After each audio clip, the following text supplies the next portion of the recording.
Assalamualaikum warahmatullahi wabarakatuh. Perkenalkan, saya Ainul Utami. Hari ini saya akan menjelaskan tentang kanulasi intravena atau teknik pemasangan infus.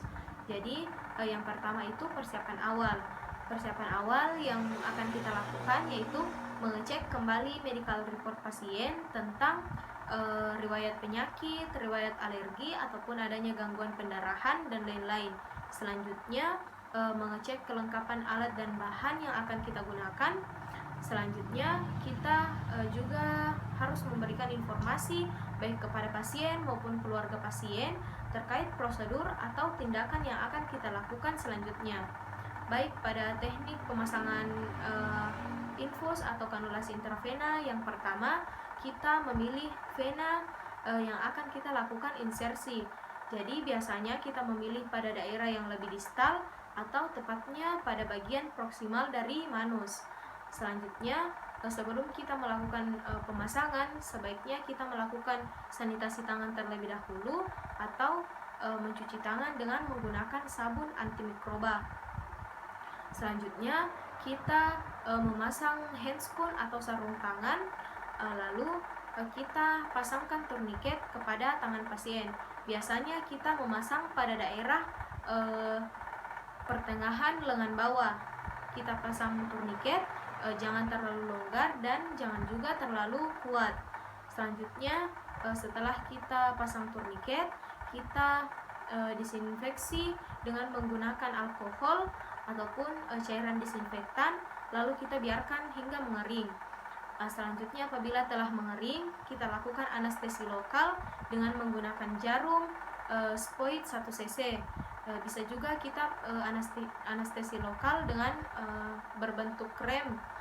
Selanjutnya, setelah kita melakukan anestesi lokal, sebaiknya kita tangan kiri kita menggenggam pada bagian bawah tempat yang akan kita lakukan insersi. Kemudian ibu jari kita mensterilkan vena dan jaringan lunak.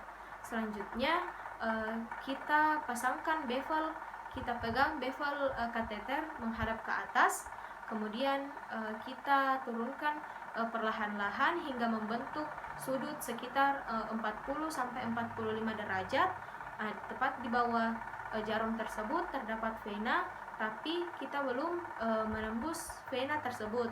Selanjutnya kita dorong secara perlahan-lahan kateter 4 dan mandrimnya kita dorong secara perlahan-lahan hingga menembus vena secara langsung.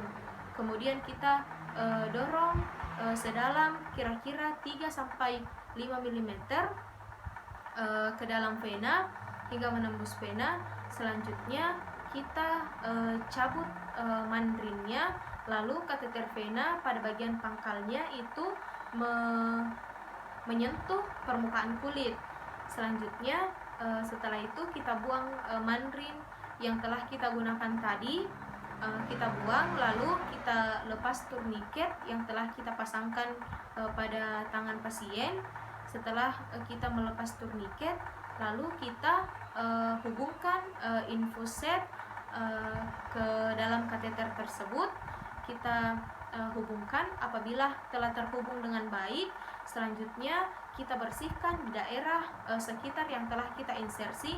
Apabila ada sisa darah dengan menggunakan cairan 4, kemudian kita bersihkan, kemudian kita biarkan hingga mengering agar plester yang kita gunakan sebentar dapat merekat dengan baik.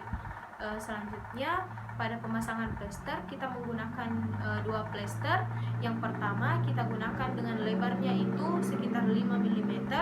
Selanjutnya kita rekatkan dengan cara berbentuk menyilang. Tujuannya yaitu untuk menutupi tempat yang kita lakukan insersi tadi. Selanjutnya plester yang kedua yaitu kita rekatkan dengan membentuk huruf V.